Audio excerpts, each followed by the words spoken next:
Karthik, you are mute.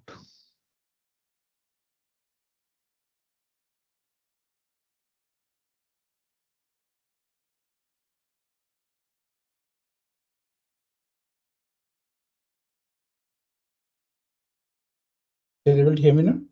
Yes.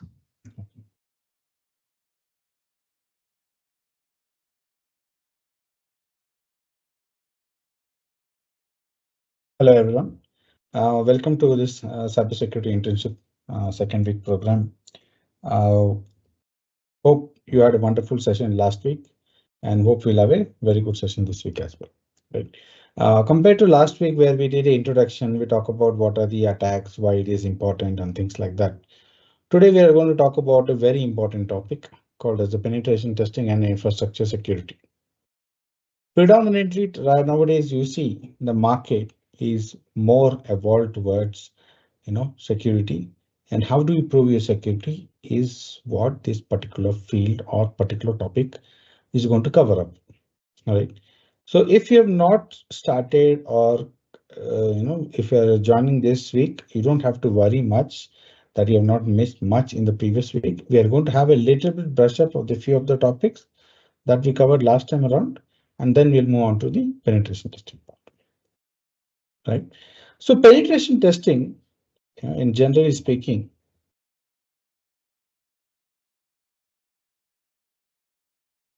right, is about testing the security. In an exact way, what we can talk about is that in a penetration testing is a diplomatic word. An actual word that we can use for this kind of a situation is basically it's hacking, right?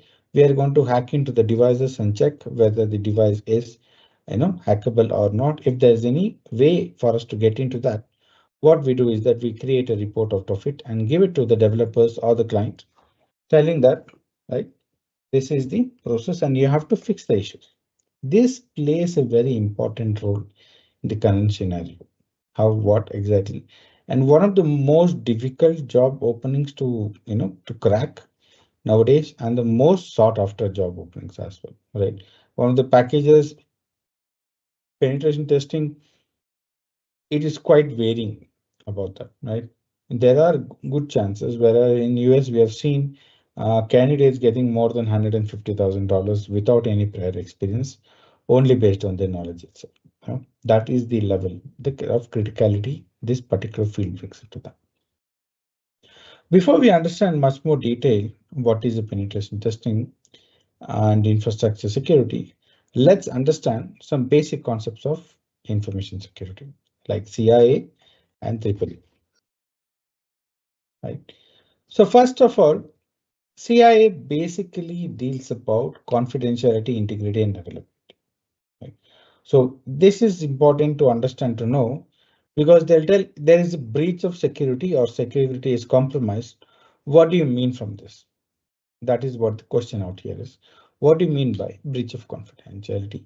What if if there is a breach of confidentiality, there is the breach of integrity or availability all together or either one of them. In that case, we tell it is a breach of security, right? So what are these things? Confidentiality means the access to confidential information must be restricted to only authorized people. Meaning, if there is some data that should be readable to only certain set of people and no one should be able to read into that. For example, in a very lowest way we can think about is that let's say you're a person who will write your personal diary. Hey, what is happening on a day to day? You are going to log your activities on this particular day and going to store that in your diary. If someone is able to read that diary without your permission, that is going to be breach of confidentiality. Only people can read those diary is you and the people you have authorized them to read those diary are the confidential. In a similar way, in an IT environment, right? It may be a company's profile, employee profile. Only an HR is able to view your profile or the senior management and you. No other one should be able to view your data. That is what is the, if someone else is able to view your data, it can be considered as a breach of confidentiality. Similarly, your banking details also. The banking details should be accessible only to the bank and to you, no one else. That is basically what confidential meaning the data only right set of people should be able to view that data. Similarly, integrity also plays a similar role, but in integrity, integrity means data in transit or in rest is not modified and is accurate. Right? Accuracy and consistency of data should always be maintained. Right? What do you mean from that? Meaning here, the data previously we spoke about someone reading or viewing the data, but we did not tell about modification of the data. Whenever there is a data modified out there, only the certain set of people should be able to do it. For instance, let's say you're having your bank account and your mobile is registered for that. No one should be able to change your bank account mobile number, registered mobile number, except you. Right? No one should be able to do that because if they can change, they can compromise your account details, right? Because all your account details, transactions will come down to your mobile phone via SMS, via WhatsApp, or your transactions are approved when you get an OTP on your mobile phone, which is very much important. So it is possible for us to crack, right, someone's account if you have compromised their mobile phone. So similarly is this. So no one should be able to read or modify data without a authorized person out there. This can be in many ways you can do when you actually see this process, in real-time environment, a lot of things comes into, a lot of process comes into play, a lot of activities. You're changing someone's password, changing someone's address, changing someone's data, right? All those things can be done out here. Even the management, access control can be modified. So all those things will come into play. This is the main thing, right? But in confidentiality and integrity, it basically deals about stealing data or modifying the data and things like that. The third component here, availability, does not deal with any of them. Availability makes sure that only the right set of people are able to access the device all the time, right? All the device or service all the time, right? For instance, let's assume if there is an Amazon web server where you're purchasing products and things like that, the hacker is not able to compromise any of the user information or is not able to hack the server also to get the data out of server. Okay. But what he's going to do is that he's going to make sure, he will do something like a DOS attack on the server, or he will do certain activities which will cause the server to crash. Right? When the server crashes out here, what happens is that the users are not able to access the web server and not able to buy products on Amazon. Even though there is no data loss out here or there is no data has been modified illegally, still there is a business loss. Right? Amount of money lost during such kind of an outages can be very high. Right? And if you see recently in the last couple of days, there has been a Microsoft, vulnerability that got where a lot of people are getting blue screens and things. And this happened because of something related to CrowdStrike and all those things. Now, what is happening here in this very live example, which we are seeing in last 1 or 2 days, it's in the news. What is happening is that legitimate users are not able to connect to their company network because the Windows operating system is showing them a blue screen. I've seen a lot of my neighbors in last 2 days who have been working from home for a very long time, have to travel to the office on a weekend so that to fix the vulnerability and get it sorted out. Right? Those are the things that is going to think about the money lost or the projects getting delayed globally because of this one such attack. So many millions of users can't use their laptops. All the work gets postponed. And worst, what if you're using these laptops to manage your remote servers? You will not be able to connect to your remote servers, make changes, or do all these things. So this is the major problem, right? So any of these things is lost or altogether, it is called as a breach of security.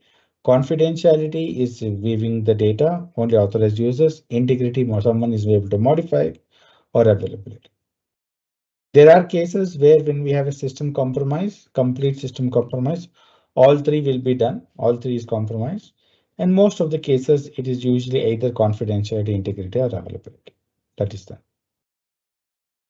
Other component that we need to be assured, know before going further is authentication, authorization, and accountability. Authentication basically deals about determining someone's identity. For instance, how do you identify yourself in a website using your username and password? That is the process. So how can we compromise this? This is where it deals about. Authentication comes in many different variations, right? Something that is your username and password that you remember in your head. That is what it is. Something you have, right? When you're using a lot of smart cards for getting inside the business building and getting outside the building and swiping in, swiping out for your attendance, that is something you have. You don't remember that, but you are having it in your hand, right? And that is what something you have is. And something you are finally is your biometrics, your facial scan, your retina scan, or your fingerprint scan, right? So how do you authenticate yourself? How do you identify yourself to your mobile phone? If you're an Apple phone, iPhone user, you can use a PIN number. That is something or you can use your face or fingerprint scanner or something you are. That is basically the process that is going to happen out there. Authorization is basically what we can tell is that let's assume you are using a token, access card to get inside a building, right? That is your identifying yourself to the organization who you are. But you still, even though you have an access card to get inside the building, you can't access all the floors. The reason being is that you don't work in those particular floors. Let's say there are about 10 floors. You can only access the 7th floor because you are working on the 7th floor. Rest of the floors, you don't have authorization. So meaning authentication is identifying yourself to the system. Authorization is telling that it is determining whether you have access to do a certain activity or not. For instance, you can also think about, an admin user in a company can create many users, right? Many different users he can create, whereas a normal user can't create. Why? Because a normal user is not authorized to create new users. If a normal user is able to create new users without anyone proper authentication or proper security checks, that is called as an authorization bypass, right? That is the main thing about it. Authentication only deals with your identification. It does not deal with your what actions you can take. You can only prove what is your identity. If I can bypass that, let's say I can take, if you are using a small weak password or things like that, then you can give it as authentication bypass. If the functionality is bypassed, what you can do, what roles you can do, can this called as authorization bypass. And finally is the accounting, right? Accounting is the process of monitoring and logging activities of the network or the system or the device user as well. So here basically deals about someone is tracking you all your activities because they want to hold someone accountable if something goes wrong.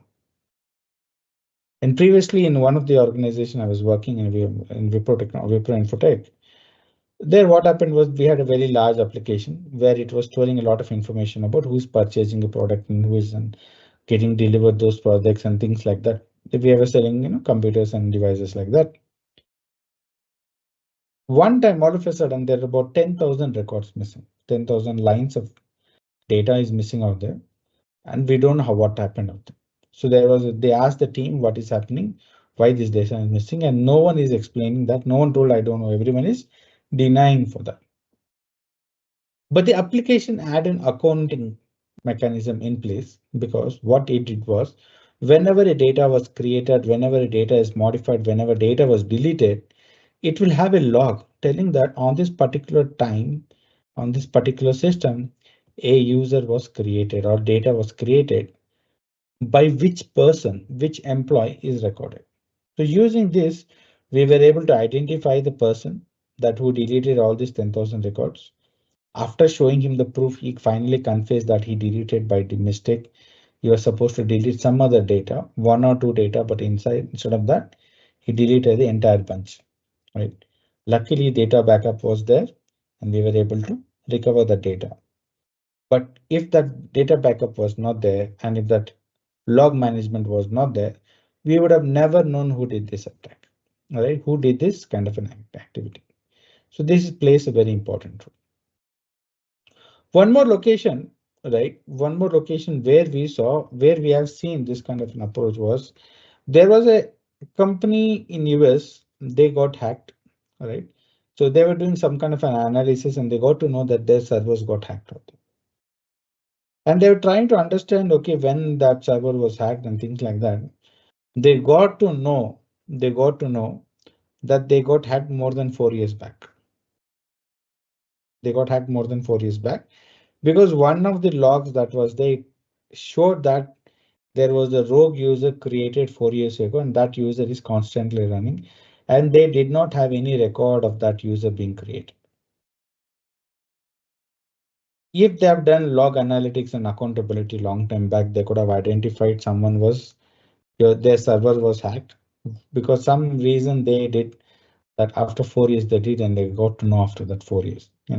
In the meantime, they've lost a lot of money because a lot of data was stolen.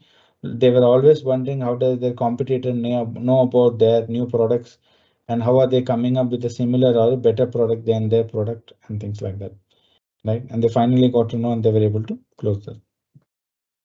That's the thing, right? So how do we know if there's a breach or if there is a violation of CIA or EEE, like authentication authorization done? This can be done using your two types of testing. One is vulnerability analysis and other one is going to be penetration testing.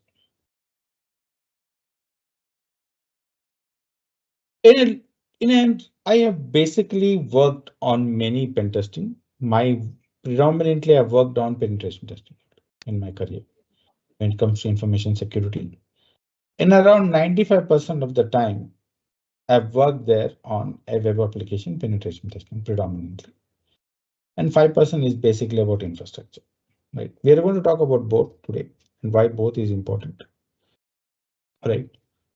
So here there are two types. One is vulnerability analysis and second part is penetration testing. Vulnerability assessment or analysis plays a very important role and almost all organizations does it and on a regular basis, right? So it's the process of identifying, assigned severity level and security effects is possible in a time frame. Like it requires what happens here is that we are using some kind of an automated tool or a manual technique to identify vulnerabilities out there, right? Here we are not only identifying the vulnerabilities, but we don't exploit it, meaning we don't use it for hacking purpose. So for instance, let's assume, right?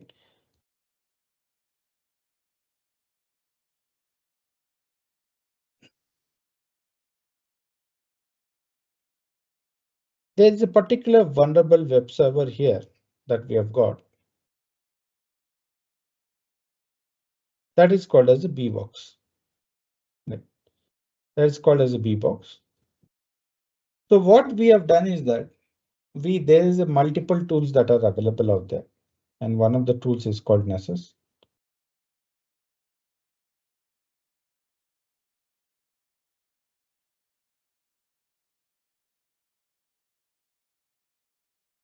Okay, sorry.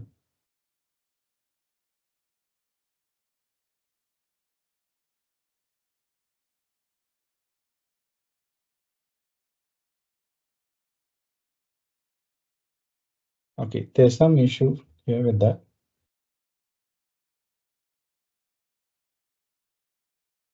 But not an issue. Yeah. So here, what happens is that in this kind of an approach, the tool is going to, all we have to do is that we have to open the tool.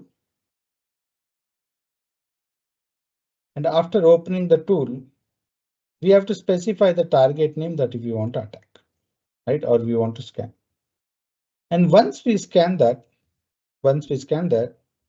we are going to get a report.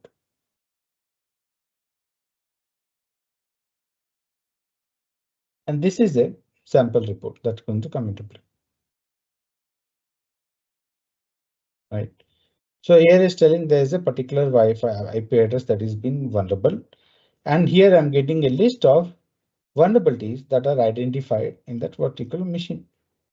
And here it's showing CV, critical, high, medium and low and different vulnerabilities. And these are all the different types of vulnerabilities that will be there.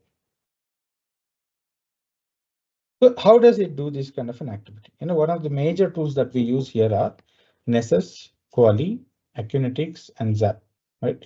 Nessus and Quali are predominantly used for network scanning and applications for web application and things we use Acunetics and Zap.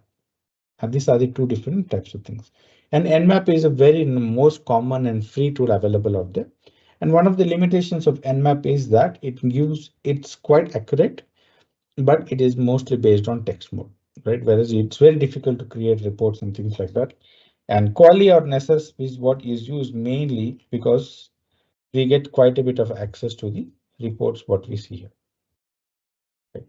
So sometimes we do get a much more detailed report than what we are seeing here. It gives even the vulnerability list that comes into play.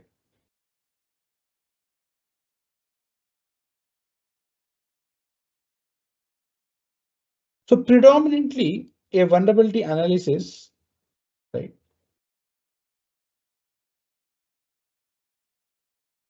One second.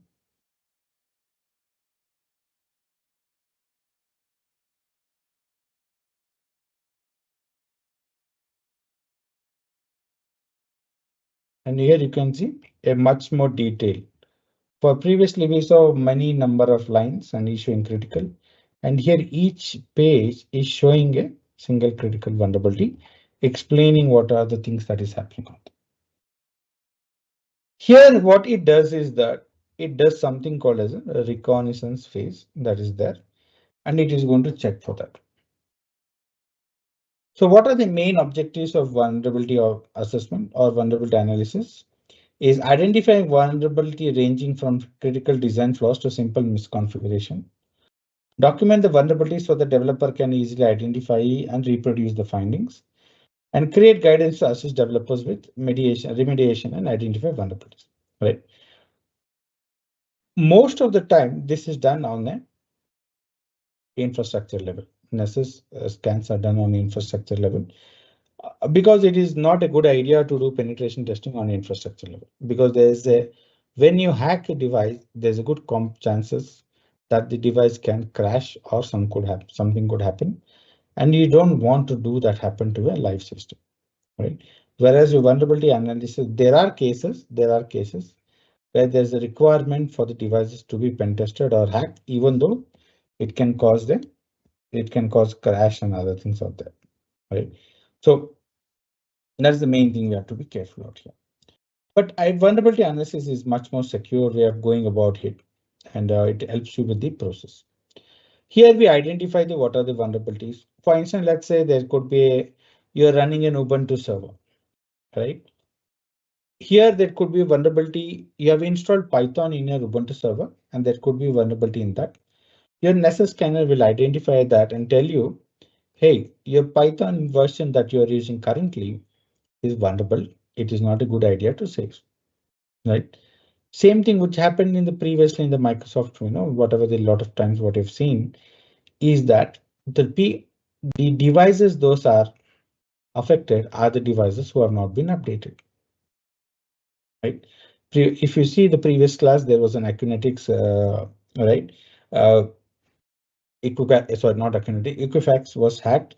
That happened because there was a vulnerability in one of the software they used, and they did not update that software for 6 months. It was left unattended for 6 months, and that's the thing.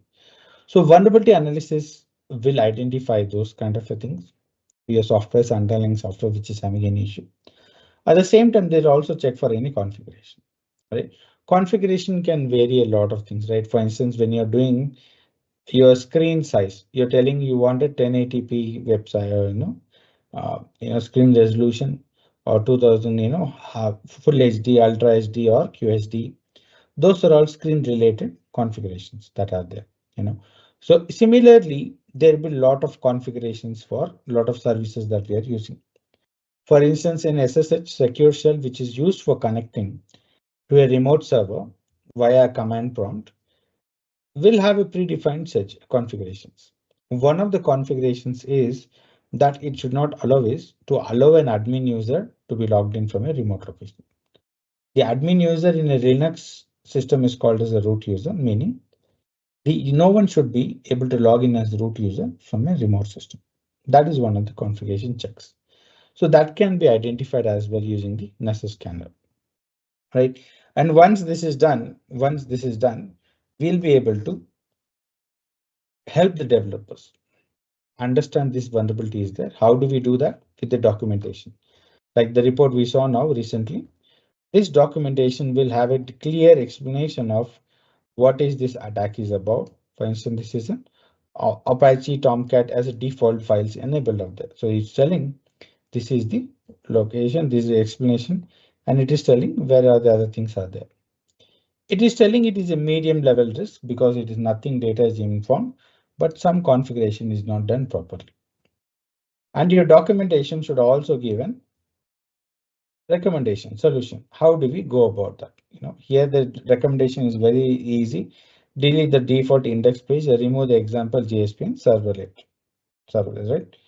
So if you remove this vulnerability is going to be done, removed. So that's the main advantage of this process.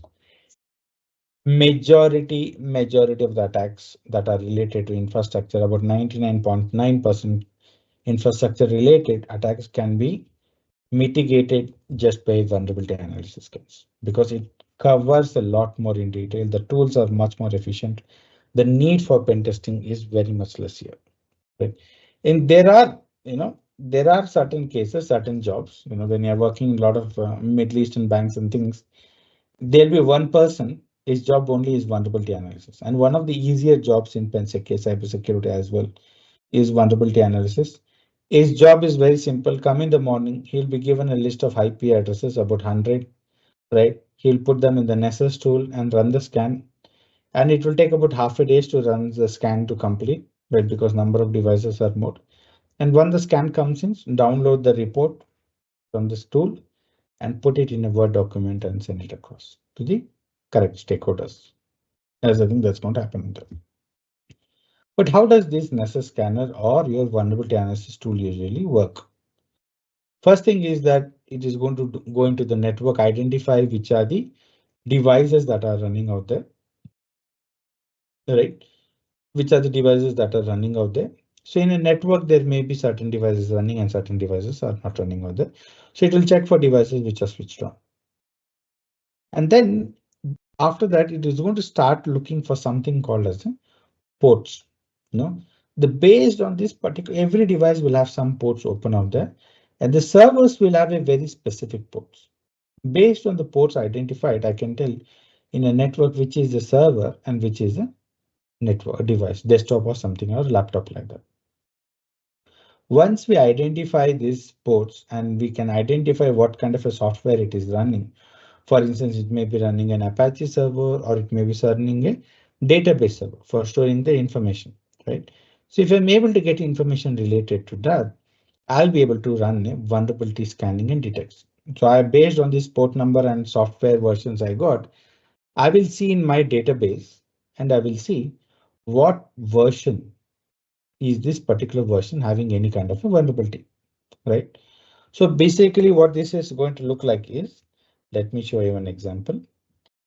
Like CV, there's something called as a CV details. CV details will have information about a particular software vulnerability. You can see here all the security issues that we have faced in Python till now can be seen here. And you can see very recently also there's been one. July 1st, there was a vulnerability identified in Python, C Python 3.9 and earlier versions. and SSL context was the process here. So whenever your Nessus scanner identifies a software and identifies a version, for instance, if it's, let's say, it will see the Python version I'm using is 3.11, it will tell you are having this particular version 3.11 and this particular vulnerability is present in your Python. Please update.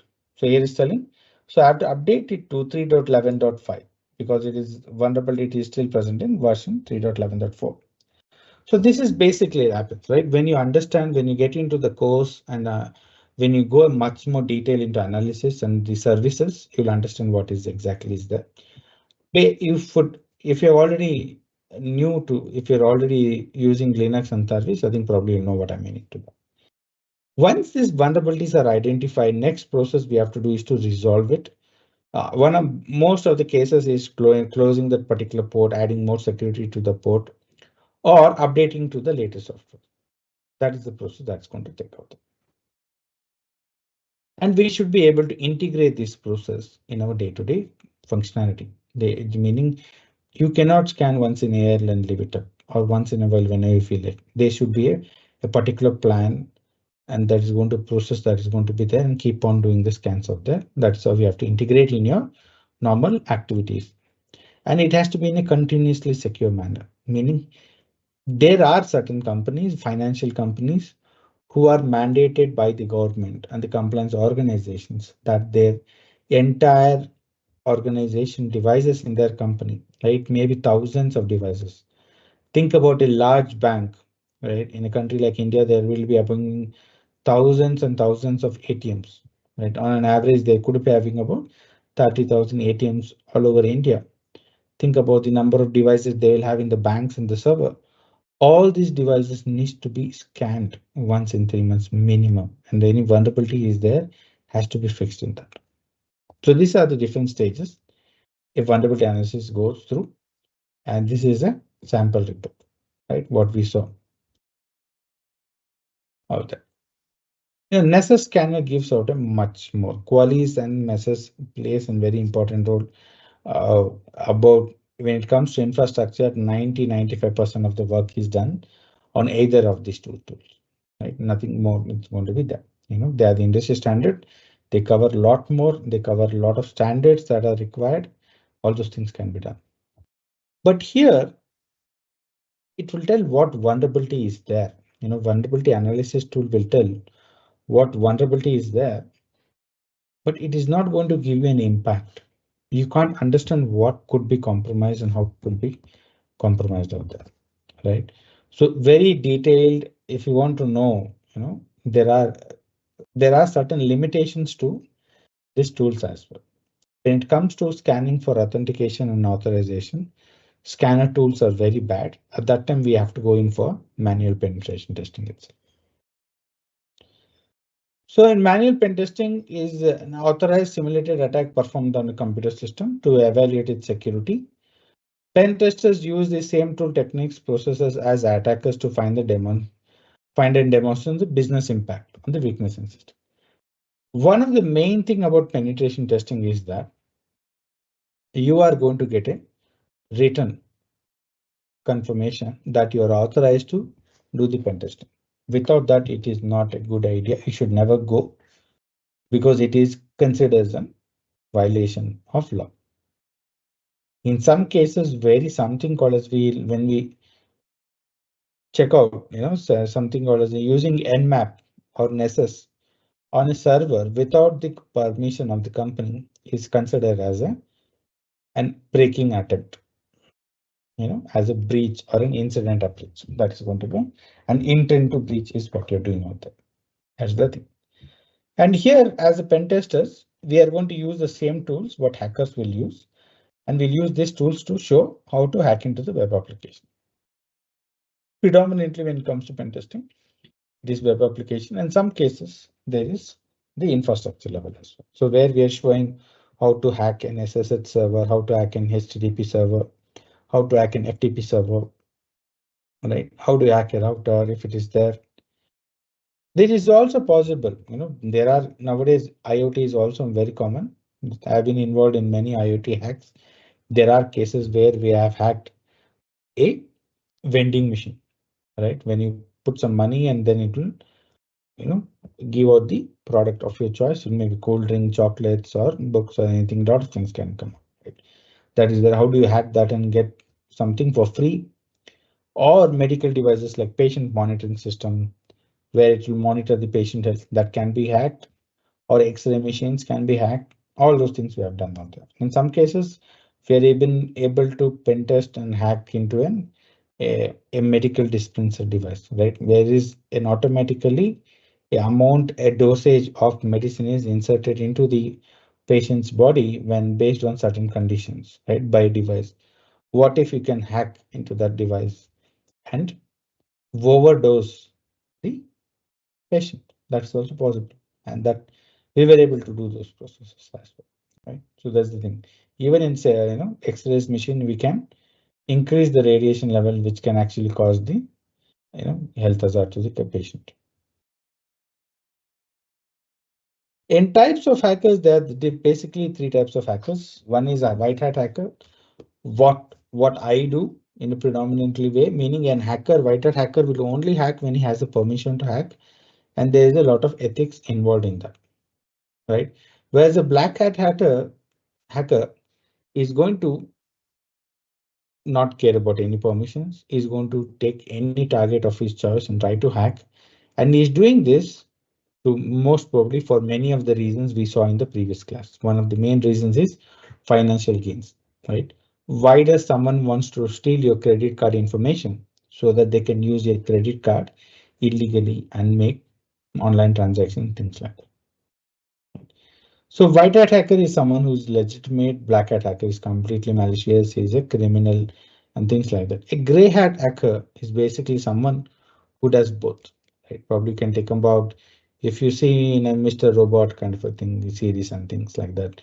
In the morning, he's working on a security company where he is trying to hack and show what is happening out there and protecting the company's infrastructure. In the night, he's hacking other people illegally and is able to do other things. Then this is the basic thing about that, right? And predominantly we'll be working on the white hat hacker sides. In types of testing, there are three types: white box testing, gray box testing, and black box testing. Right? To understand this, let's understand first what are the main components of a web application. Just an example perspective, I'm telling you what are the main components of a web application.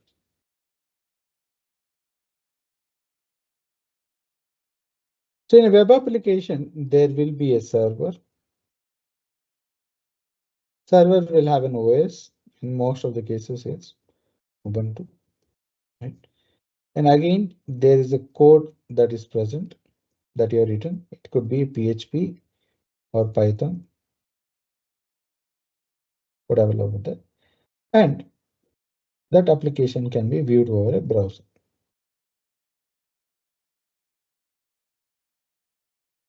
Right? That is what is there. In a black box, in a black box attack, I don't have access to any of it. Zero access or zero info is given to hacker. Only thing I will have access is to the URL or the target name, URL or the IP address that is going to be there, and everything else I have to do it myself in a black box testing. So this is where what we saw in the previous case, reconnaissance phase and other things will come into play a lot here. We have to do a lot of research and things. When you see a lot of these banks would get attacked or anything, or the attack we saw recently in Microsoft blue screen, it is not something what we see in the movies that it would take about 5 to 10 minutes for someone to do and do out there. No, it would have taken them months and months of preparation. They would have seen this is happening, this particular vulnerability is there.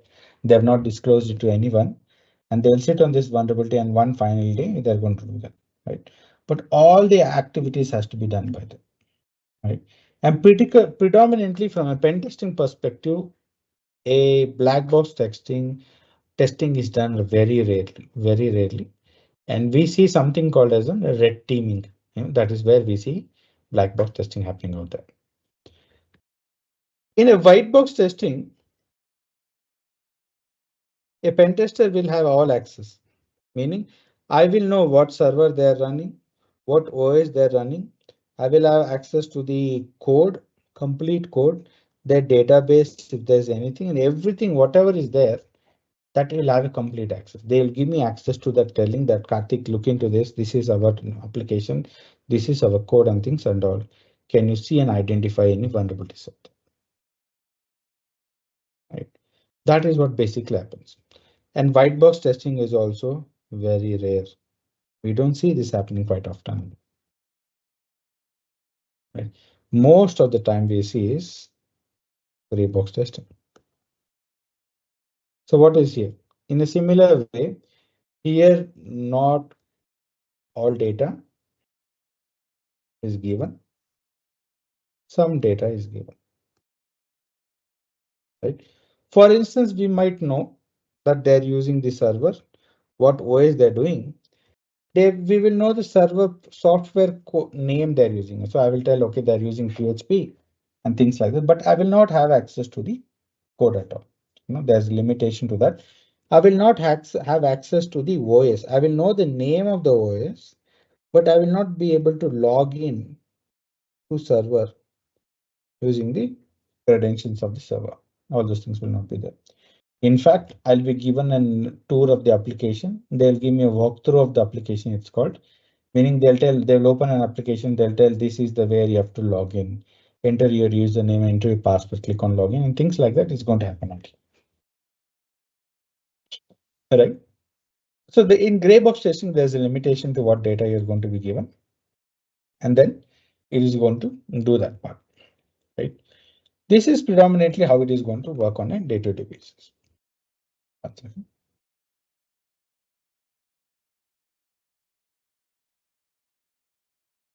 In around 300 plus applications I've tested till now.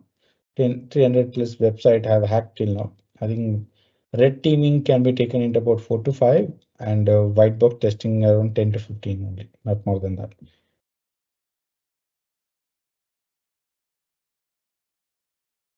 Right. So now what are the different phases of hacking? Right. So mainly the phases comes out here is the reconnaissance phase, scanning phase, gaining access, maintaining access, and clearing track. You saw in the black box testing, there is no information given out there, right? I don't know what software it is running, what is the server, if it is a Windows server or a Linux server, all those things is been given out there.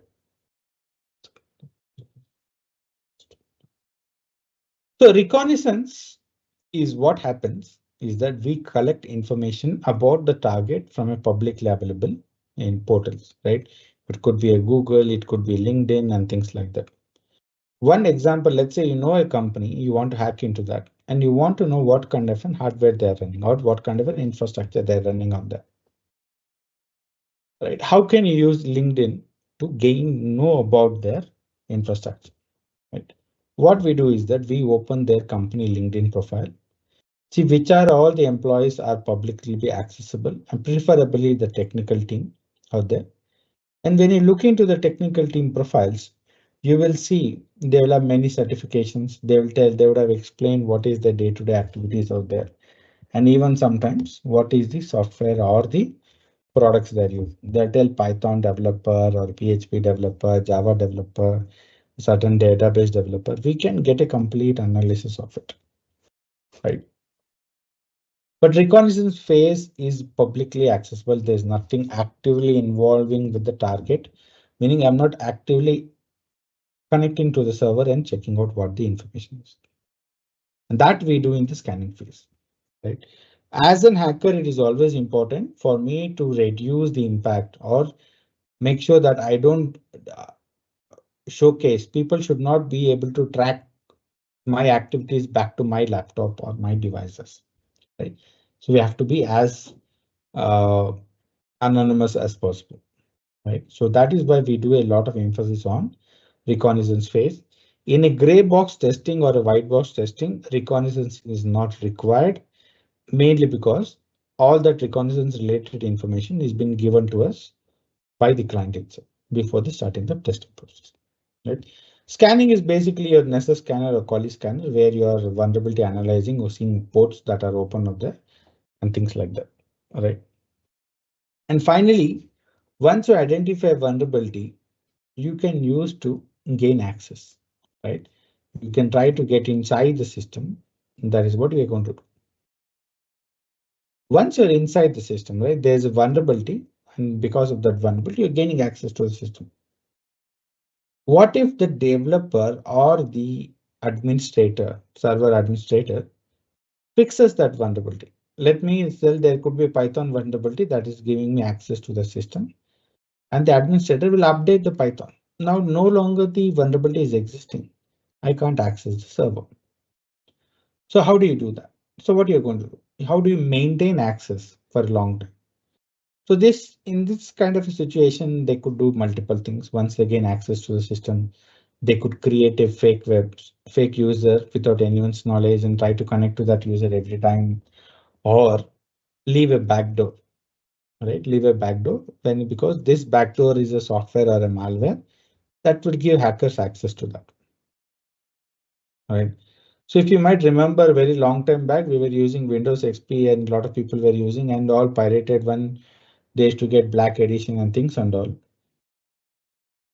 These devices would have, these softwares would have, backdoors in them where the hackers will crack this Windows XP, put a malicious software, and when you install this malicious software, it will give them access to the server, your desktop. And there are cases, multiple cases where this has happened, not only from an operating system perspective, it could be some kind of a software, and in mobile places, it could be apps that can be used as well, right? They used to gain access and continue to maintain for that.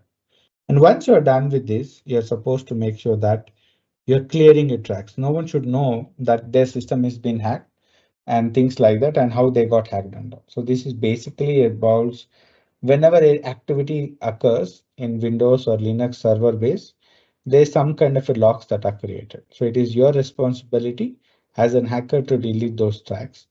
And again, this particular process is not mandatory when you're doing the gray box and white box testing, because you're going to give them a real time once you have tested and give them, you're actually giving them the steps you're conducting to do the hack. And so does not make sense to delete the tracks here, right? In a white box environment or white hat testing environment, clearing tracks does not make sense, right? But in a what we're seeing is in hacking phases, what an actual attacker might do is also we are considering here, right? So where does your vulnerability occur, right? Your vulnerability occur in three places: your vendor software. Your vendor software is like MySQL, PHP, Apache, and Ubuntu is all vendor software. So there, and configuration file. So how do all the devices configured and things like that?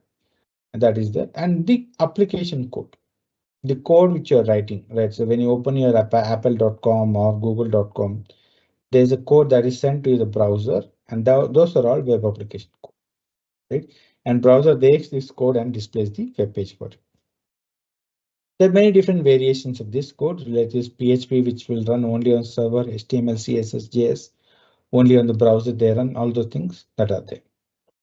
But out of these three places where the vulnerability occurs, you only have access or do something from a configuration perspective. If there's vulnerability in your configuration, you can fix your vulnerability configuration and then fix the vulnerability.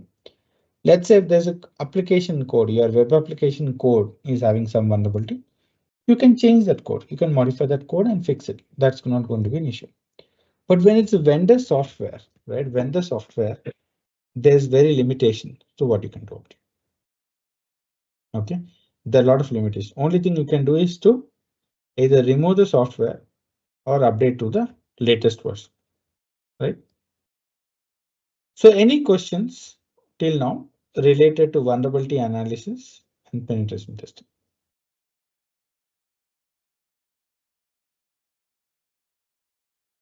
Guys, any questions?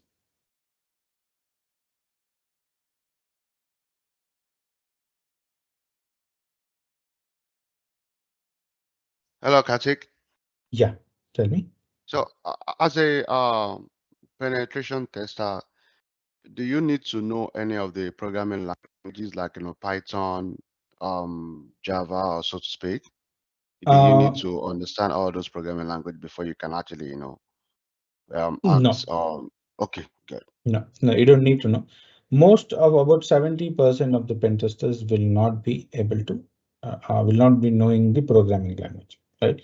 Uh, there are different levels of hackers that are available out there. Someone is a noob, someone who's learning how to do pen testing. Someone we also call as a script kiddie. This person is basically is copying someone's steps and trying to find vulnerabilities, but he understands a better way, right? There are hackers and there are elite hackers. Elite hackers are really good quality hackers out there and doing all those things. Usually the elite hackers will have a knowledge about programming in a much better way. Uh, there are many bug bounty programs online.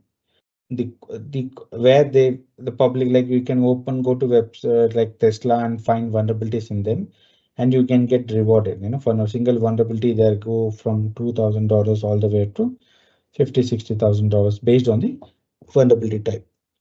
So most of the time you will not need a programming language, but a good understanding in how the web application communicates with the browser. Meaning when you open the browser and type, let's say an Amazon.com in your web browser, what is the communication between your browser and Amazon web server, and what are the things happening, the steps you need to know, right? That we need to know for that this activity. Anything else? Hello, Mr. Katik. Yes, Well done for the good job you are doing. thank you. I was actually taking notes. Mhm. I just want you to give me the last two phases of hacking. I've written down reconnaissance, scanning, gaining access, but I Yes. couldn't take note of the last two. Please, can you give me the last two again? So in maintaining access, what happens is that, let's say there's a vulnerability. One simple example we can tell is that uh,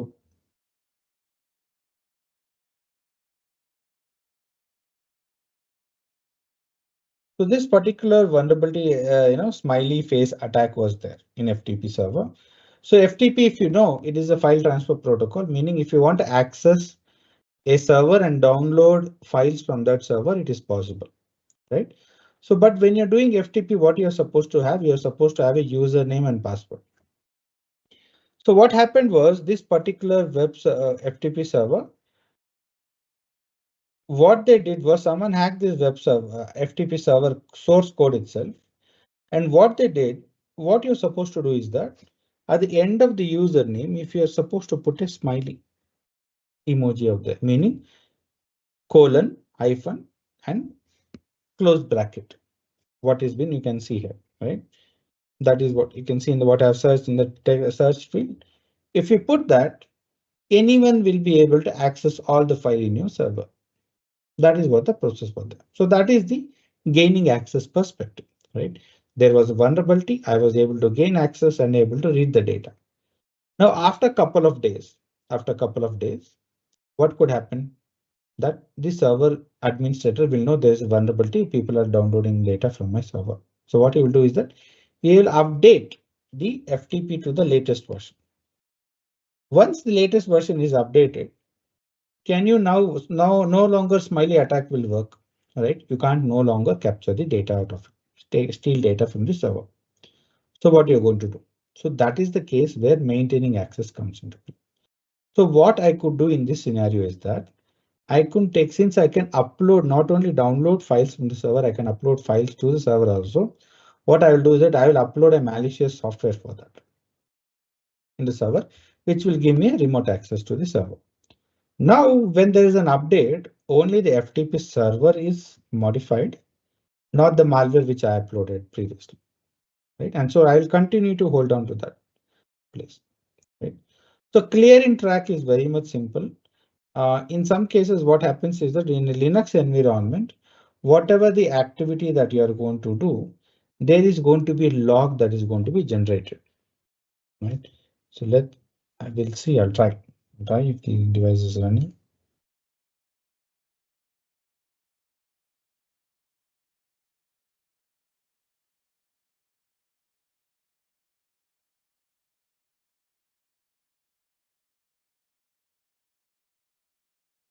So this is a very vulnerable web application server. This is designed just for our practice purpose. Right? So you can use cd/var. Okay. We'll do one thing. We'll go to folders, file system.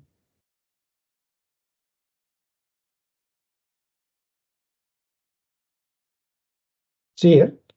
So this is the log, right? You can see there's so much lines of code is there here, right? Data is here. This is actually telling that which are the systems that has access to me and what was the request made by them, right? So for instance, let's say, see here. So after the server, what are the requests it has received is holding on to that part, right? On the left side, you can see the IP address from where it was accessed. So as a hacker, I will try to go to this log file and I will delete the entries relevant to my IP address. Let's say if my IP address as an hacker is 192.168.178.130, I will delete those lines for that, and hence removing any kind of an evidence that I was there. So that is what clearing the tracks is basically about. So we have to, a good quality hacker will know where are the different locations, where different files, logs will be generated. He will go there and he will remove those log files. Hope it was you understood.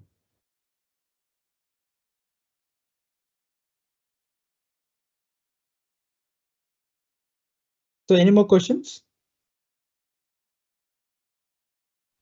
Yeah, thank you so much for the information so far. It looks like you did mention about updating, our computer if we need to stay safe. Is Correct. that one of the means of staying away from hackers when you? Correct. Yes, especially true. Yeah. So if you should regularly check for updates, and you should always make sure, don't try to install any unknown software, and be careful when you're giving your mobile devices to your kids as well, right? So recently, one of my friends got hacked.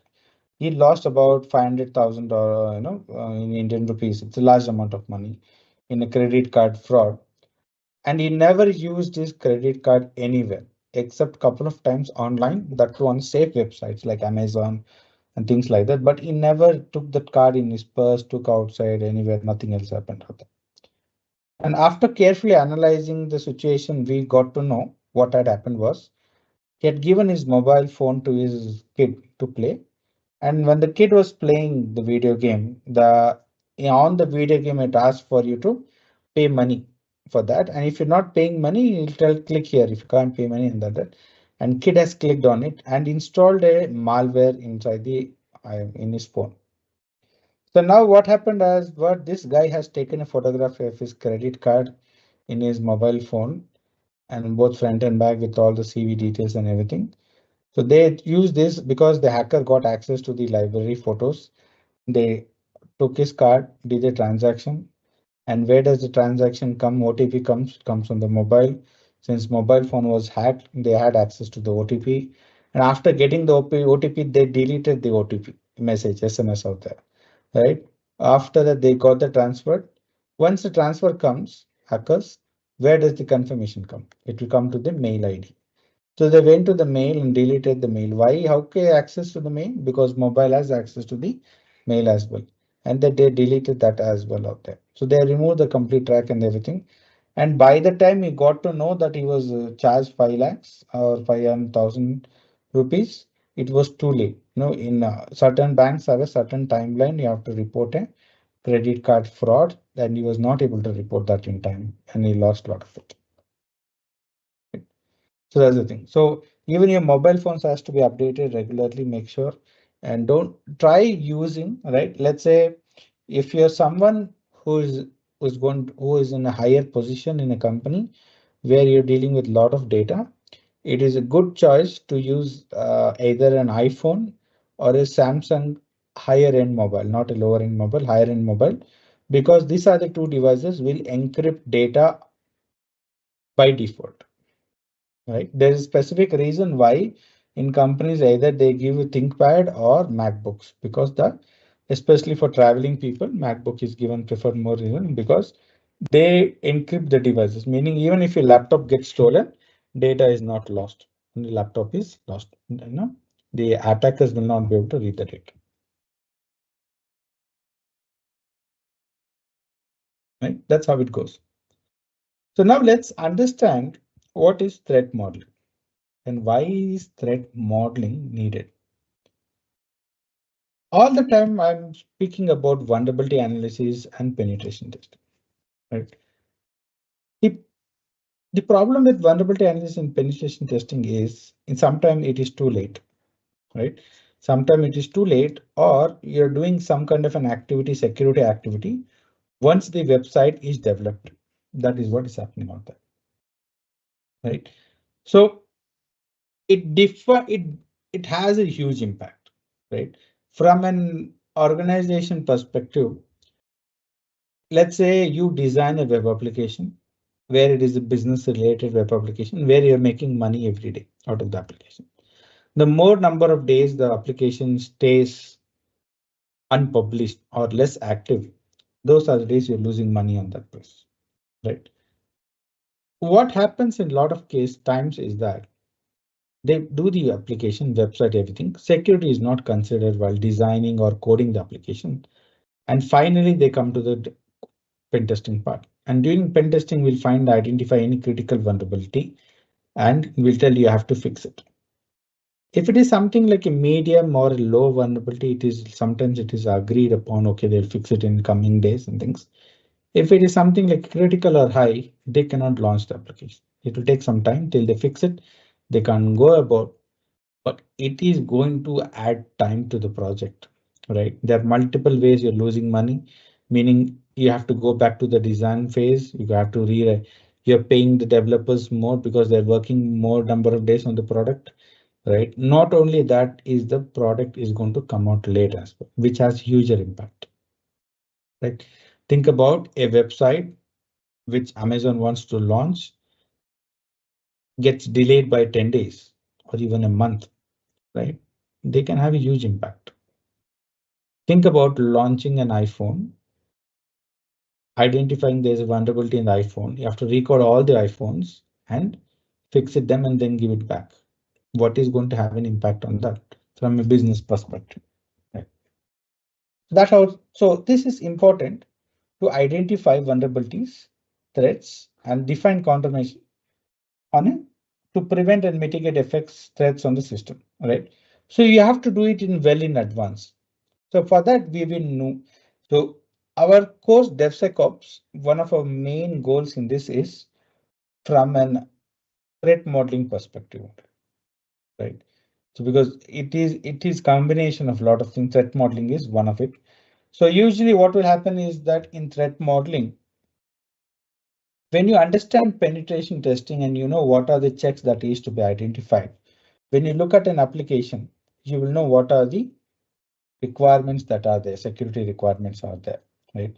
For instance, let's say when a login page comes up in a website or a forgot page comes up, there are multiple things we like to be focused on. We should see that there is no brute force attack on the login page, right? Where someone can try multiple passwords. A lot of people will know your email ID, right? Let's say I will give my email ID, Gmail telling that, okay, this is my Gmail ID. Any questions, please. Now you got one part of my authentication. Only thing you need to know to read my emails is my password. So you keep on trying different passwords, right? To check. So that is brute forcing. So how do you prevent that? In forgot password page, whenever you enter forgot your email ID, a mail is sent to your server, your email. What if I send 1,000 or 2,000 forgot password requests? Your email box will be filled with 2,000 emails. That is what. So identifying the likely threats about is that we have to see what are the problems that could occur in this functionality. This will only you'll understand when you know about the different phases of pen testing, right? And what are the different classes that occurs out there. So now we have understood, okay, identify these are the threats that is likely to occur. Then next comes is the threat assessment. Threat assessment basically deals about is what is the possibility of a particular attack taking place and what is the impact that is going to be there. All right. For something, let's say I got to know information about a website telling that it is running an Apache web server, right? That is only giving an Apache web server name. The version number is not given in that case. So at that time, the threat level is quite low. Okay. Whereas if there is some possibility for a brute force attack on a user, that is going to be much more higher. So now you're prioritizing which one should be fixed first, which one should be fixed later, and things, and you're assessing what are the different threats that could happen, right? So once after that you've done the assessment, then you're going to write a code to prevent such kind of an attack, or you're going to write a design phase, right? This is what a DevSecOps engineer predominantly is going to be involved in the design phase itself, identifying the vulnerability even before the code is written. So now the code will be properly designed to mitigate rather than after finishing it up and we are writing like a band-aid code or a patch code, which could actually reduce the code reliability. Right? And finally, confirm the threat mitigation. This is nothing but your pen testing once you have done everything. Whatever the security features you've given out there, is it working or not? You have to check, and that you're done by pen testing out there. Right. So that is the threat modeling. Along with this, there are multiple components that are required by you to secure your network. Just one second.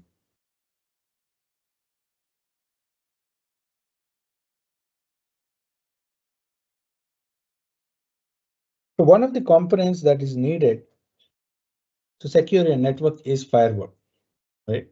There are multiple firewalls out there. There are network firewalls and web application firewalls.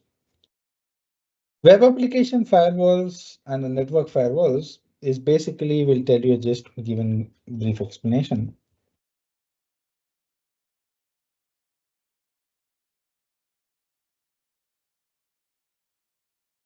Your system, all of your system.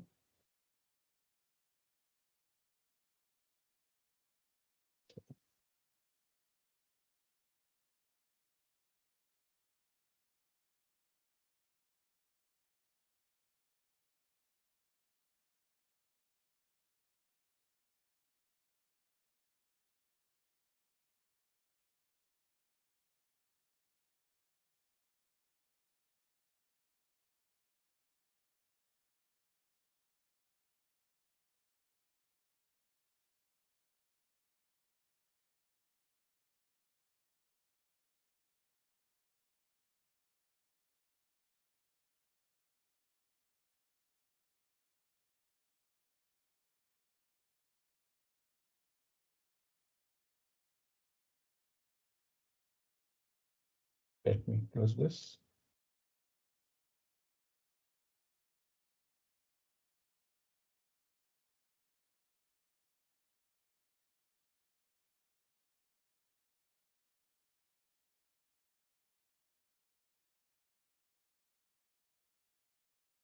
Sorry. Just a second. Yes. Let me stop the sharing.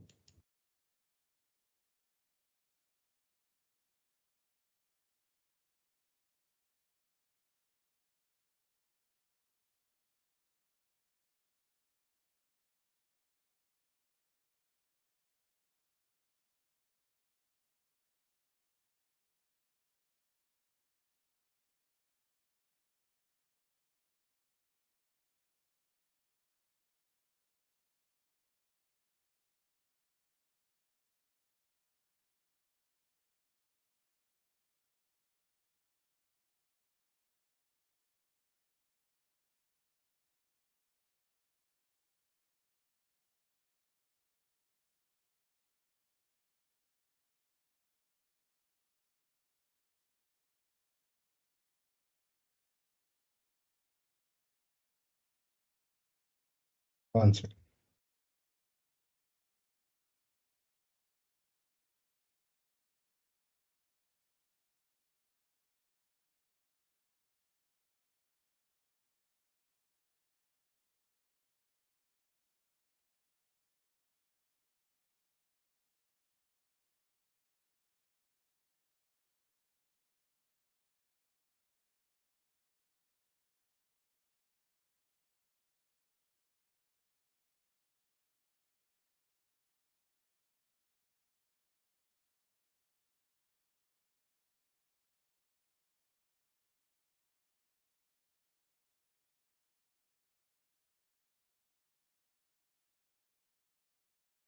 Sorry, some issue is there.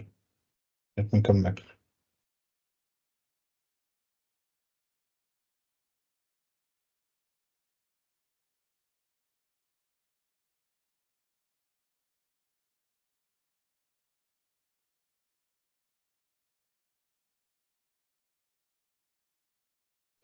Just a second. One second. Some, I don't know what's happening.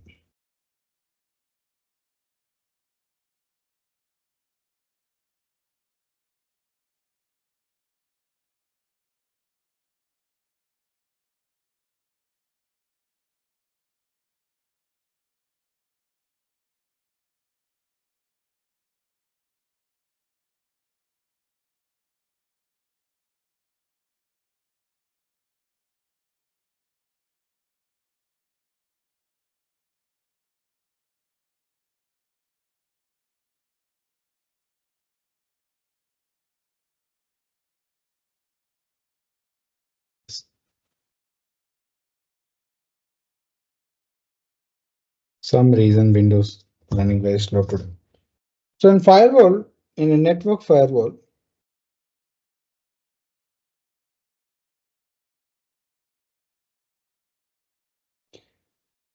you are making a decision based on number of things.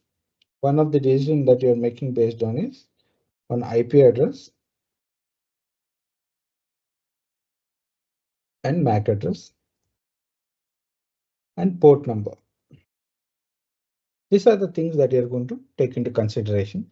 That is why it's called a network address. And this is basically there on the edge of your network most of the time. So meaning they are going to be working on the router or devices which are connected to the internet, right? The in your house, for instance, where you kept your Wi-Fi router, that is the point where your ISP internet service provider is bringing the cable and connecting to your house, right? Right. And similarly, in a large organizations, and even if you're running a small office organizations and things like that, that is the point where a network firewall is going to be there. Most of the time, that network firewall alone is not sufficient. We will need to have something called as a WAF as well, a web application firewall. This is basically used for identifying, a malicious statements on the web server. Your network firewall will not know how to handle this information, will not be able to mitigate. This is an attack payload, meaning in a text box, you can put this and check if it's vulnerable to accesses. And this cannot be identified using your network firewall, but both of them are important. Both of them are important. The reason network firewall will not work on this is because of the performance related issues. So network firewalls are supposed to be focused more on performance, right?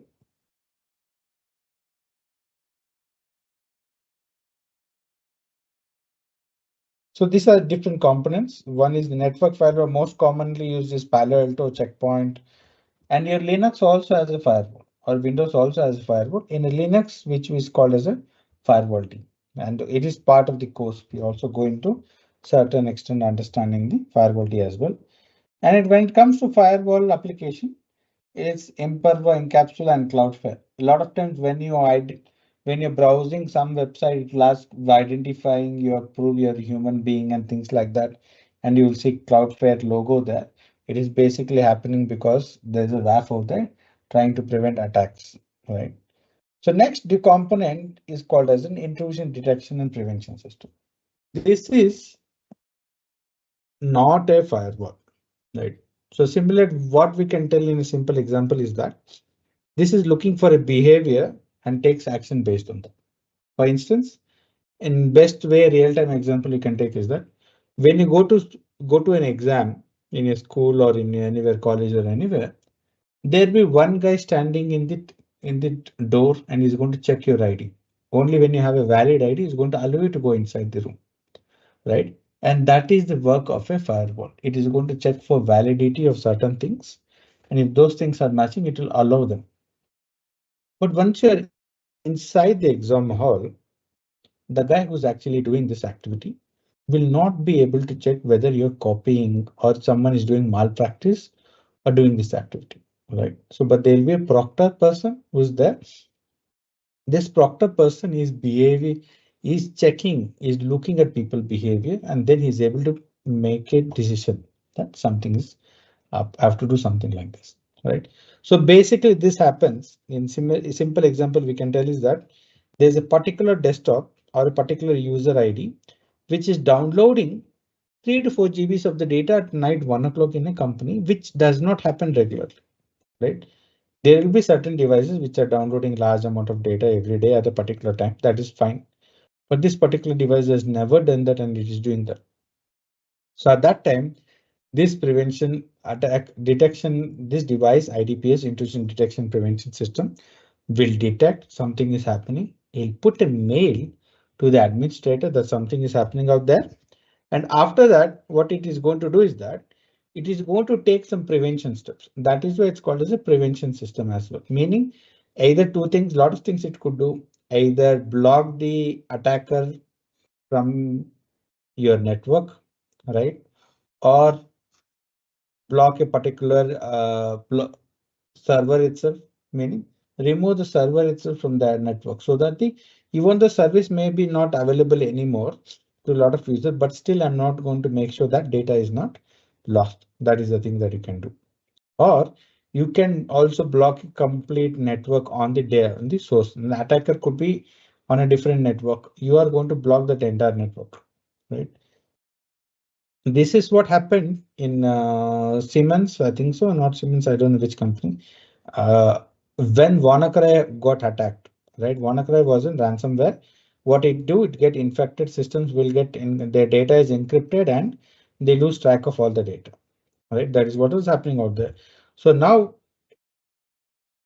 it mitigated, it entered a company around 11 o'clock, right? By 12 o'clock, half of the organization is infected. But after that, it stopped drastically. Mainly because there was an IDPS system involved there, and it understood something wrong is happening out there, right? The rule sets and behavior analysis plays an important role here, and it identified and then it made sure it did not spread anymore, right? So here what are the things could happen is that it may prevent an attack, right? Or it may reduce the impact of an attack also. It is not always important to have that information, right? To block all the attacks. It is always not possible to prevent all attacks, right? Think of it in such a way, right? Soldiers or people who are working against terrorists has to win every time. Whereas a terrorist can attack any number of times, but has to win only once, right? Only once. If one of their attack goes through, they are successful as an organization. If one of the attacks passes through army, they are not able to mitigate, they fail as an organization, right? That's the thing out there. So it is always impossible to prevent all the attacks. Sometimes the different question is whether not about preventing the attack, what could be the impact? There are movies you might have seen, they'll tell there are in this place about 100, there are 50 people in this place. So they will try to choose to save 100 people, let go of 50 people. That's what. Those are the things that will happen, right? As I told, firewall is going to check for resources and check it matches a certain criteria, whereas IDPA is a proctor. Defense in depth, right? Defense in depth. Whenever you go, right, a lot of people will tell which vegetable do you refer security to, and the most of the time the vegetable we refer is onion, right? The main reason is that Onion has multiple layers and security should also have multiple layers. An example, let's say you're having a jewelry at home and you're keeping inside a safe in your bedroom, in your cupboard. Just because your jewelry is in your cupboard, in your safe, when you're going out, are you not going to lock your cupboard, your door, your main door, and the main gate? No, right? So you're going to do all those things as well. The reason is you are having multi-layer of security. Now the thief has to break your gate first, then has to break your main door, house door, then your bedroom door, then your cupboard, then your safe. It is actually increasing the difficulty level. There is one single motto in security. One of the most primary motto is that nothing is 100% secure. If someone wants to crack or take information, they will always find a way to do it. Right? Only thing we can do is to make it more difficult. Right? So that's how it goes. So meaning, for example, to make it things more difficult, before someone reaches my web server, they have to go through a network server, then they have to go to a web application server, then again they have to go through the IDPS, right? Multiple things they have to go through, and only then they'll see the server, right? What are the different things that we need to take into consideration when you're doing defense in depth? Policies, procedures, and awareness. So here we're talking about, it is not always about, right? It is not always about keeping the right devices, right hardware devices to get at and make sure that it is secure. It is also about training the staff, right? You'll always see in your organization, there'll be nowadays we are seeing more common private security training is going on out there. There we talk about what is the password size you're supposed to keep, why you need to have minimum 8-character password and things. Whenever you're swiping in, make sure no one is there behind your back so that they don't enter while you swipe in. So you have to ask him, please swipe again, close the door and ask him to swipe again. And all those things has to be done. Physical security is also important. A lot of people will not know about this. There are cases in real time where thieves have come inside the organization, stolen the server and ran away. Right. So now when you're putting some servers out there, it is mandatory that it is put up in a particular place. Right. For instance, long time back had been to an organization. That organization deals with credit card data for an entire Europe. Yeah, that's like, and credit card data is going to be common for all the credit card. In the world, there are only 5 credit card transaction companies, irrespective of different names. There in the base, there are only 5. One is your MasterCard, Visa, American Express, Diners Club, and one more thing is JCB. I think so, Japanese Corporation Bank. Only 5 of them are there. All of them will have a same database to identify. The reason is to identify any credit card fraud, right? For instance, Sony PlayStation gets hacked, that will have all credit card types, right? MasterCard, American Express, Visa, and they can be using those cards to do some illegal activity. For identifying that, they need to have a same data. So that is basically, but when it comes to physical security, this particular company had this server and they have to secure it. So security was so high in that organization. It was not a very big, but not very small organization also. It may be around 10,000 square feet size, I mean, multiple floors. In that organization, there's only one door is going to open. No more than one door is going to open. If someone is holding up a door, the rest of the doors in the organization is blocked. All the windows are reinforced, bars have to be put up out there, meaning you need a very heavy vehicle to pull that window off of the there. You can't break into that. In case of a breach, entire office is going to be filled with smoke in less than 5 seconds. The visibility is going to be just about 1 or 2 feet. And on top of that, you are having in 5 minutes to 10 minutes, police are going to be there. There is around all the time, there's some police department out there, police patrol doing out there. And 15 minutes to 20 minutes, you have an air support. So that is the different. So that is physical security, right? Depending on the data type you're using, that's going to be there. Let's say for a gym membership data, you're not going to do all those things, right? But you have to keep your server in a secure place, meaning that no one can access. There's in a room, it's locked up, right? That is for gym membership data. And for credit card data, it's a bit more secure. In network security, we saw how to use firewall, IDPS, and WAF, things like that.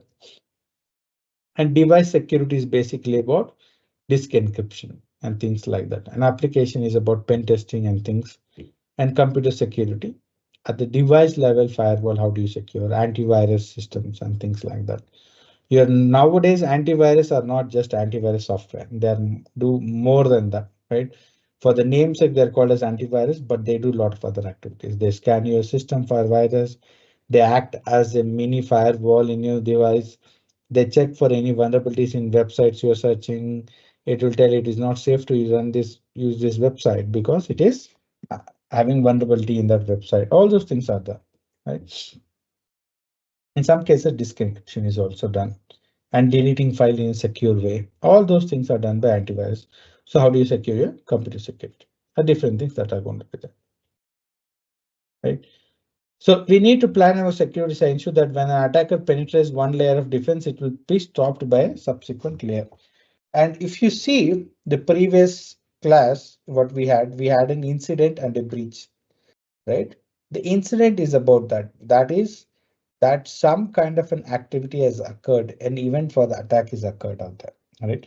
A breach is sometime when all these layers are compromised, and data is held. So nowadays it is much more difficult to breach because number of layers are quite high than compared to previous times. Right? Hope this what you are was in very knowledgeable session. Any questions, guys, about this session?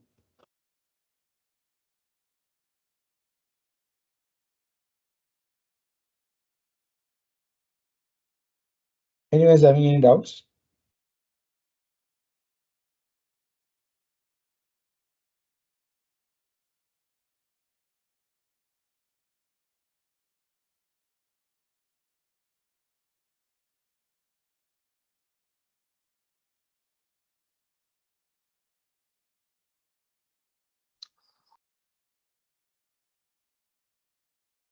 You have any question? I think you can unmute yourself and ask the question because we are, yeah, at the very end of the today's session.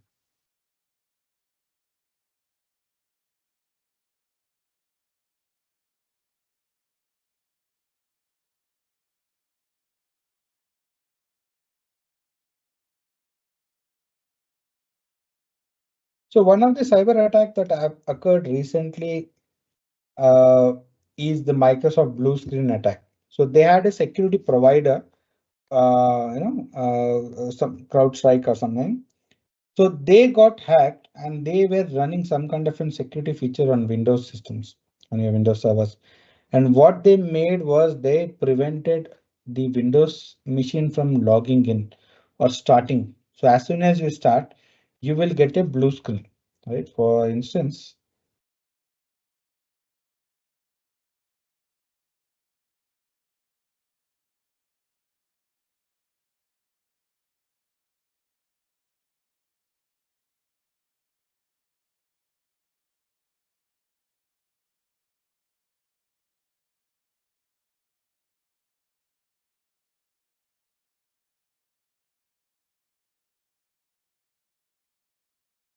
and one of the older attacks you could tell is that, there was a movie called Dictator released from Sony Pictures long time back. It was a comedy spoof on North Korean,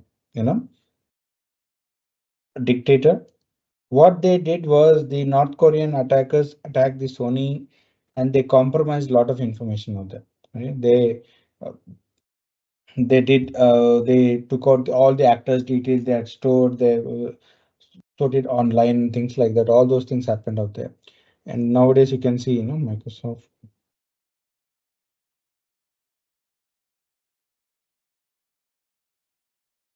This is something which happened in a couple of days back.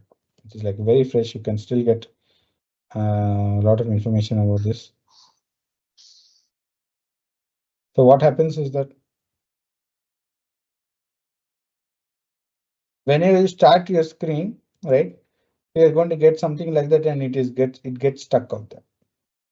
Okay, you can't do anything, you cannot log in, you cannot do anything or things like that. Think about this happens to your system, the impact is going to be less, right? What you do on most of the days, let's say on our personal laptop, not on a business laptop, what we do is that we check our mails. We probably watch movies online on Amazon OTT or Netflix or things like that, and browse predominantly. And that is, you can't do that part, right? This is happening on there. But what happens? This same attack happens on an hospital floor. In US, sorry, not in UK, there's something called as NHS, National Health Service. There are very few private hospitals in UK. Most of them are public owned, and that is the government belongs to it. And all of them have the same network. And what if that all the systems in the NHS goes down to such kind of an attack? They will not be able to look up the patient information. They will not be able to know what medication has to be given to that patient on that particular day. All the operations are postponed because they don't no longer have access to the data for the patient to be operated on. The X-rays are online, your any medical testings or results are online, everything, right? Think about the impact that is going to be there, right? So WannaCry is one of the places where NHS got hit bad, and it was very difficult. And they have not given a number, but I think I personally feel there'll be some souls lost out there, right? That could have happened easily, right? And there are multiple things, right? It is not going to be a lot of Equifax and things and all. You see a lot of data being lost every day, right? Hope that was, I was able to explain the attack there. Any other questions?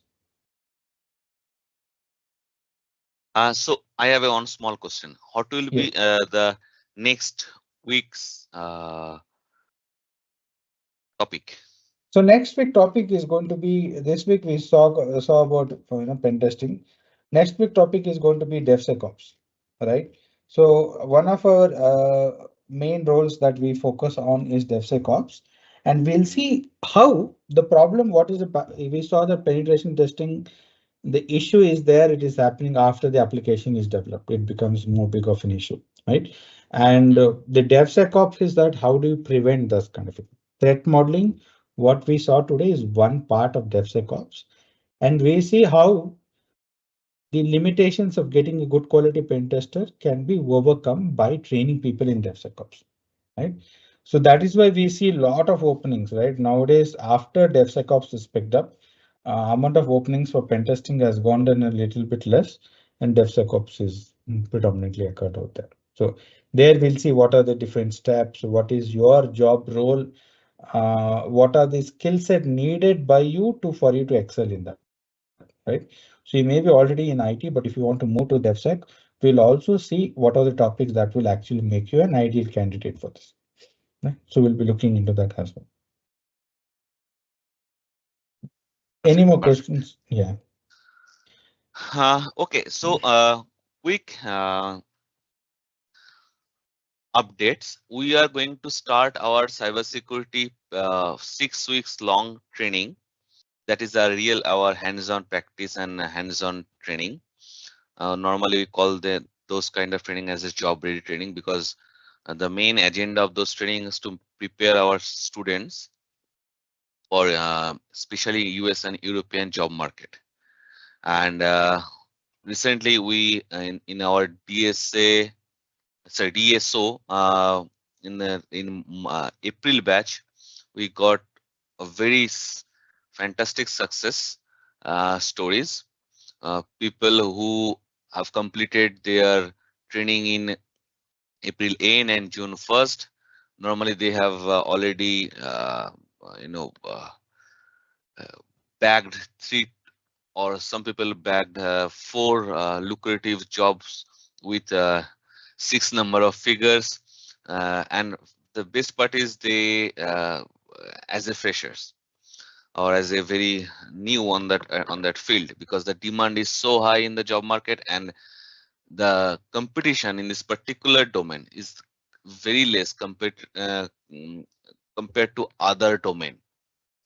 So our success story is really growing very fast, and those students wants to join our live hands-on job ready training, which is going to starting in July, August first week. Feel free to ping us. This is a limited seats class because this training is a hands-on, purely hands-on. So we cannot take more than a certain number of students. We do have a upper limit threshold. If you're interested to join, either already we have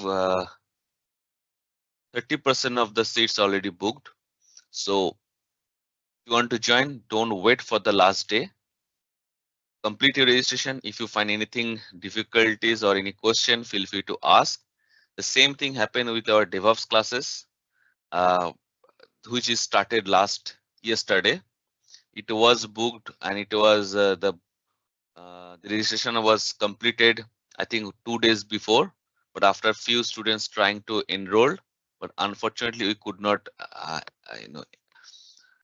let them join because we have already at our upper limit. So only one request before at the deadline, don't wait for the deadline that okay, tomorrow is going to class is going to start, so today I am going to enroll, or I complete my enrollment today. Better complete your enrollment as soon as we came up with the date. Still, so far it is going to start August first week, Friday. Note those date, and the timing will be your US evening time and morning time for IST. Feel free to reach out to us, Mr. Debashish, Mr. Karthik, anyone, and they will. If you have any doubts or question about the timing, course module, pattern of teaching, the lab or hands-on project, you can communicate with us. We will have we can provide a better idea about that. Yes. We can provide. So please, from a lab perspective, see, most of them will be VMware basis, and will be running a lot of Linux virtual machines. Actually, all these machines you see on the left side is actually the lab for the DSO itself. So we're going to, when it comes to pen testing, we're going to hack real-time servers. We are not just learning the topics. This is how we are using the tool and things like that. We are actually using the tool and we are actually seeing how to collect information and how to compromise that, right? And we'll also give out a lot of checklists that can be done that is used by industry itself. So one of our main reasons for getting into designing DSO is that we saw that a lot of candidates, who though they are very intelligent, they are not able to crack the interview because they don't know what to study and what not to study. When you go on the internet, everyone is telling a lot of information that you have to study, but what we wanted to is to streamline that process and tell, okay, this is what happens in the industry and this is what need to be studied, and this is your key roles that are there. That's the main thing, and the course is structured based on that. The reason why we are having so much success in this role in getting our student place is for the main reason is that the course is more relevant to the what industry is asking at the moment. And because when we see that whenever they go for the interviews and things, the questions what they've been asked in the interview and the activities, because DevSecOps is one of the places where there is they don't ask you a question in an interview. They might give you a mission to do some activity, and this will help you with that as well. So hope that helps. What I just told. Yeah, because one thing we firmly believe that until unless you make your hands dirty with the project's work, or you cannot learn, because as Mr. Karthik mentioned, nowadays in the interviewer will not going to ask what is what. They are going to ask how you have implemented and how you have troubleshoot the stuff. So it is more scenario basis or real time problem and troubleshooting basis. So you have to have a very good hands-on understanding to crack the interview. Okay then. So if you have any question, please feel. I think one guy have one question posted in chat. I got a question. So I was looking at the webinar title, the 4 major. Are those like each of those topics you treated in each week, which is the 4 webinar topics. Are those the job title for cybersecurity? Yes, yes. There are many job titles for cybersecurity, ISO compliance, and things like that. So what today we saw penetration testing and infrastructure, that is basically security analyst, senior security analyst role, where they do the pen testing, right?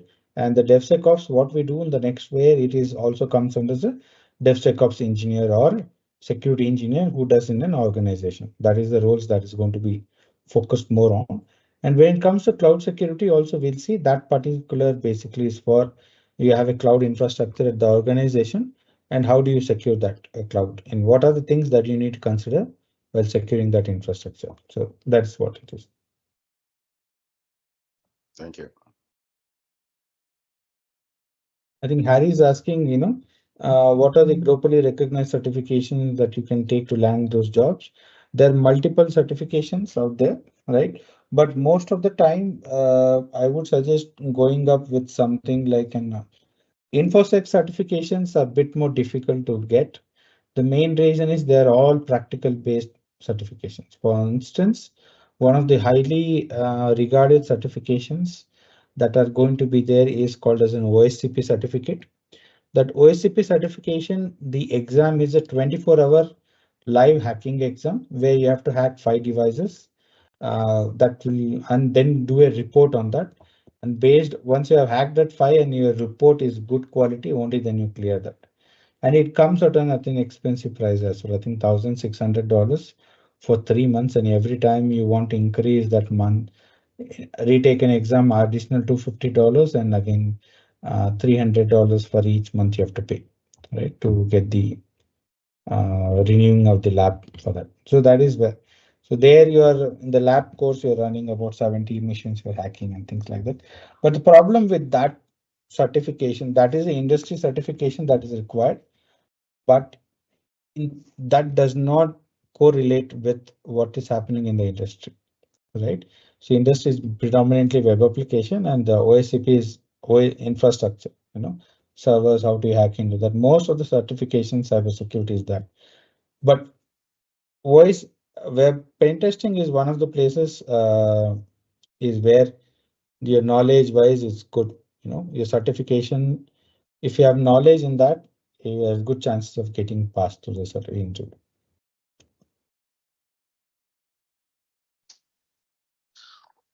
Okay, So then. how is that different from? I'm so sorry. How is that different from CEH, certified hacker, ethical hackers? Yeah, CH is a quite a broad thing. It is the name suggests a certified ethical hacker, but from a quality perspective, it is more into an introduction into cybersecurity, right? So you're having many modules in that. You're not focusing on single module. You're thinking about cryptography, you're talking about reconnaissance and things like that. But it entirely, I can tell that because I have a CH certification as well. I did not become a pen tester after doing my CH certification, right? It has to do a lot more other things which are not there. But industry do ask CH, but the most of the time they do is because they don't know. Their security team itself is quite immature to understand CH is not an answer for their requirement, right? Whereas OSCP gives you an at least from a mindset perspective. So it proves that a person has the mindset or the approach to hack a device, right? Because it's quite difficult to crack OSCP. You have to think from a hacker perspective. You have to be an hacker for that, and only then you're able to crack that machine. And it is not mandatory for that also, right? And again, one more thing you also have to think is that how many years of experience you already have in IT. If you're someone with 4 to 5 years already in IT, OSCP may not be a good option. CISP or a manager, cybersecurity manager uh, certifications may be more relevant for you. Right?